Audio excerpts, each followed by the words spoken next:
Halo, selamat pagi anak-anak Mistika semuanya. Oke, berjumpa lagi dengan Mistika. Hari ini Mistika akan menjelaskan pelajaran IPS ya nak ya. Oke, untuk pelajaran IPS kita masih di KD 3.1 ya. Karena 3.1 ini banyak sekali ya. Jadi kita akan melanjutkan pelajaran kita. Oke, tujuannya Miss hari ini Miss akan menjelaskan tentang pengaruh kondisi geografis Indonesia terhadap kehidupan penduduk, khususnya pengaruh di bidang ekonomi dan di bidang sosial. Oke, langsung saja silakan buka bukumu halaman 22 ya nak ya. Nah, di halaman 22 di sana terdapat gambar-gambar ya, terdapat penjelasan juga tentang kondisi geografis wilayah Indonesia. Nah, ini membuat negara kita menjadi negara maritim sekaligus negara agraris. Apa saja pengaruh kondisi geografis di Indonesia terhadap kehidupan penduduk? Nah, kita pelajari bersama-sama ya dalam penjelasan berikut ini. Nah, hari ini kita akan bahas dua, yaitu pengaruh di bidang ekonomi dan di bidang sosial. Oke, kita langsung ke yang pertama, pengaruh di bidang ekonomi. Sebagai negara maritim, tahu kan maritim ya nak ya? Nah, Indonesia ini memiliki garis pantai yang panjang dan laut yang luas. Penduduk Indonesia banyak yang bekerja sebagai nelayan. Mereka juga memanfaatkan hasil laut seperti ikan. Ada kerang, ada udang, cumi, dan rumput laut. Nah, ada perbedaan cara nelayan pada masa lalu dengan masa kini dalam kehidupan atau kegiatan melautnya ya. Oke, perhatikan penjelasan berikut. Di sini ada perbedaan antara nelayan masa lalu dan nelayan masa kini. Nah, nelayan masa lalu nak, dulu ya, zaman dulu itu melautnya pada malam hari ya.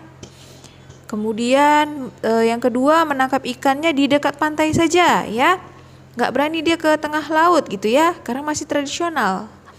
Karena yang ketiga, dia menggunakan perahu layar dengan bantuan angin ya. Perahunya tuh masih perahu tradisional, nak belum pakai mesin yang gimana kali, nggak, masih pakai layar, pakai angin gitu ya. Kemudian yang keempat, tidak memakai radar ya, nggak pakai radar, jadi dia nggak bisa menentukan arah gitu ya. Jadi ya kalau zaman dulu masih di tepi-tepi, tapi kalau zaman dulu tuh mau di tepi pun banyak ikannya nak, karena belum terdapat banyak orang menangkap ikan ya. Tapi zaman dulu tuh pasti di malam-malam hari.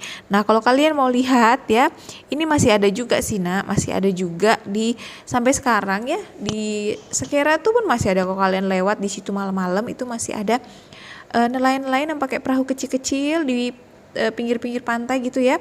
Malam-malam hari bawa apa sih kayak lampu-lampu gitu, mereka mencari ikan yang ada di tepi-tepi. Itu masih ada juga yang pakai seperti itu ya. Jadi nggak ditinggalkan 100% yang namanya cara tradisional dari nelayan untuk mencari ikan ya. Khususnya tuh di depan rumahnya si Keisha tuh ya, itu banyak tuh kalau malam. Tanya saja sama Keisha, pasti Keisha tahu tuh nelayan-nelayan yang masih memakai kapal sederhana ya, pakai sampan gitu ya, ngambil ikan di tepi-tepi pantai pada malam hari ya. Oke, selanjutnya ada nelayan di masa kini ya, atau sudah banyak digunakan pada masa zaman yang sekarang udah modern ya. Itu kita bisa, yang pertama kita bisa melaut kapan saja, mau pagi, siang, sore, malam tuh bisa. Kemudian yang kedua, bisa melautnya hingga ke tengah laut ya. Ya, dia nggak takut ke tengah laut ya, karena yang ketiga sudah menggunakan kapal atau mesin dengan bahan bakar minyak ya, sudah menggunakan kapal mesin, kapalnya sudah canggih, jadi bisa melaut hingga ke tengah-tengah ya. Kapalnya juga biasanya agak besar karena menggunakan kapal mesin ya dengan bahan bakar minyak. Kemudian kapal sekarang itu sudah memiliki radar. Intinya kapal masa kini itu sudah canggih ya, sudah banyak menggunakan mesin gitu ya. Nah, itu tadi perbedaan antara nelayan masa lalu dengan nelayan masa kini. Nah, kemudian tabel itu juga menjelaskan tentang perkembangan ya dan kemajuan dalam cara nelayan menangkap ikan ya. Perkembangan dan kemajuan juga dialami oleh para petani dalam teknologi yang digunakan. Nah, kalau tadi nelayan ya nak, menjelaskan tentang nelayan. Sekarang tentang petaninya. Nah, petani masa lalu dan petani masa kini ini ada perbedaannya. Kalau masa lalu ya, petani zaman dulu itu membajak sawah dengan kerbau. Kemudian pakai sapi boleh ya, itu bisa. Nah, terus kemudian yang kedua, dia menanam padi menggunakan tangan secara manual ya, tapi masih ada juga sampai sekarang yang pakai itu nak ya, Jadi nggak 100% ditinggalkan hal-hal seperti ini ya nak ya, karena di desa-desa itu masih sangat dilestarikan gitu ya. Kemudian menjemur padi di bawah sinar matahari, itu juga masih ada sampai sekarang. Kemudian memanen padi dengan arit. Nah, itu untuk beberapa daerah itu masih dilestarikan ya. Tapi ini sebenarnya sudah ketinggalan zaman cara-cara seperti ini, karena ada petani zaman sekarang itu sudah yang pertama membajak sawah dengan traktor, dengan mesin ya, dengan alat. Kemudian menanam menggunakan mesin juga ya, menanam menggunakan mesin tanam bibit padi, mengeringkan padi juga dengan mesin, memanen padi juga dengan mesin. Kalau zaman sekarang semuanya pakai mesin, jadi cepat ya. Oke, itu tadi perbedaannya ya nak ya. Jadi perbedaannya sekarang sudah canggih, kalau zaman dulu masih manual gitu ya. Kemudian adanya perkembangan dalam teknologi pertanian dan pelayaran ya, atau nelayan tadi ya, memberikan pengaruh positif dan negatif dalam kehidupan penduduk. Nah, ada juga anak pengaruh positifnya dan negatifnya. Kita bahas yang pertama, pengaruh positifnya dulu. Dari kedua tadi, nelayan dan petani ya, ada pengaruh positifnya. Yang pertama, waktu tanam menjadi lebih singkat. Yang kedua, kegiatan menanam padi dan menghasilkan beras menjadi lebih mudah dan cepat. Kemudian yang ketiga, kita bisa menghemat waktu dan tenaga ya. Kemudian kegiatan melaut dapat dilakukan kapan saja. Hasil tangkapan ikan juga akan lebih banyak ya, positifnya ya nak ya. Karena pakai mesin ya, pakai alat yang lebih canggih. Kemudian yang keenam, lebih banyak nelayan yang dapat melaut. Jadi bisa membuka lapangan pekerjaan karena tidak takut lagi ya. Oke, sudah canggih alat-alatnya, sudah aman gitu ya, perahu-perahunya ya, atau kapal-kapalnya. Kemudian tapi ada dampak negatifnya nih, nah ada pengaruh negatifnya dari pelayaran dan pertanian tadi. Yang pertama, karena menggunakan mesin jelas ya, biaya akan lebih besar. Kemudian yang kedua, bisa menimbulkan polusi udara karena mesin yang dijalankan menggunakan bahan bakar minyak ya. Kemudian yang ketiga, kebocoran BBM dari kapal laut ya dapat mencemari laut kita. Jadi nggak bagus ya nak ya. Kemudian yang keempat, penangkapan ikan secara berlebihan karena menggunakan mesin, jadi nggak ukuran ngambilnya terlalu banyak gitu ya. Nah itu tadi pengaruh positif dan pengaruh negatif. Pengaruh lain yang dirasakan Indonesia ya sebagai negara maritim adalah penyelundupan. Nah ini nggak bagus ya nak ya. Merugikan ya, merugikan negara, merugikan daerah kalian ya. Karena apa? Wilayah Indonesia ini sangat terbuka dan rawan dimasuki oleh pihak asing. Kegiatan penyelundupan barang maupun orang, TKI atau TKW dari manapun ke Indonesia bisa rawan terjadi. Oleh karena itu, pemerintah dan rakyat harus bekerja sama untuk mencegah terjadinya peristiwa-peristiwa tersebut ya. Nah, itu tadi ya nak ya, penjelasan tentang pengaruh di bidang ekonomi ya nak ya, sangat berpengaruh ya. Selanjutnya yang kedua adalah pengaruh di bidang sosial. Nah, sebagai negara agraris ya nak ya, atau negara yang di bidang pertanian ya, mata pencarian utama penduduk Indonesia ini emang di bidang pertanian. Namun kini ya, wilayah pertanian ini banyak yang berkurang nah akibat pembangunan dan permukiman dan industri. Akibatnya penduduk banyak yang bekerja di bidang industri dan perdagangan ya. Arus urbanisasi yang tinggi menyebabkan berkurangnya penduduk yang bekerja di bidang pertanian. Lahan pertanian daerah perkotaan ini hanya ada sebagian kecil dan luas wilayahnya ya. Wilayah perkotaan umumnya dibangun permukiman, dibangun pusat pemerintahan ya. Ada juga kawasan industri, ada kawasan perdagangan gitu ya.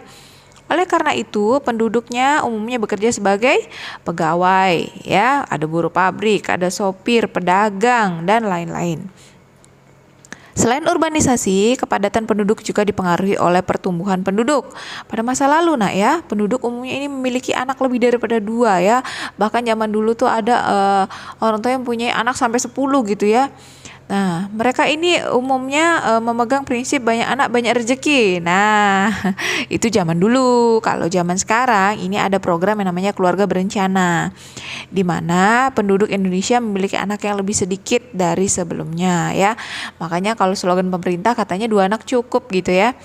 Nah, walaupun demikian pertumbuhan penduduk Indonesia masih tinggi nak ya, tapi masih juga ada yang punya anak lebih dari 2 gitu, ada yang 3, 4, 5 gitu, dan lebih daripada itu masih banyak ya.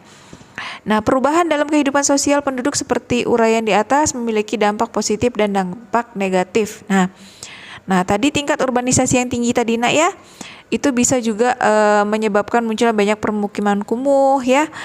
Kemudian bisa polusi udara yang timbulkan oleh kegiatan industri. Terus kemudian tadi ada juga ya pertumbuhan penduduk ya, makin masih tinggi ya. Jadi banyak yang punya anak banyak gitu ya. Oke, tapi itu ada dampak positifnya, nah ada juga dampak negatifnya. Oke, Miss uraikan ya. Dampak positifnya, yang pertama, jumlah tenaga kerja yang tersedia banyak. Nah, tadi karena apa? Tadi ada pabrik ya, ada perdagangan, ada pegawai, ada kantor-kantor gitu ya kalau di perkotaan itu ya. Jadi apa, tenaga kerjanya itu semakin banyak ya.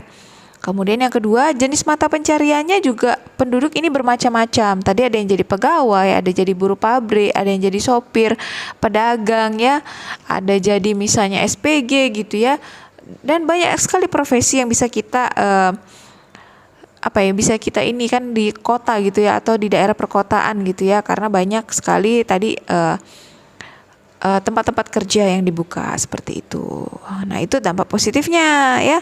Kalau dampak negatifnya, nah dampak negatifnya yang pertama pasti jumlah lapangan kerja jadi lebih sedikit ya dari tenaga kerja akibatnya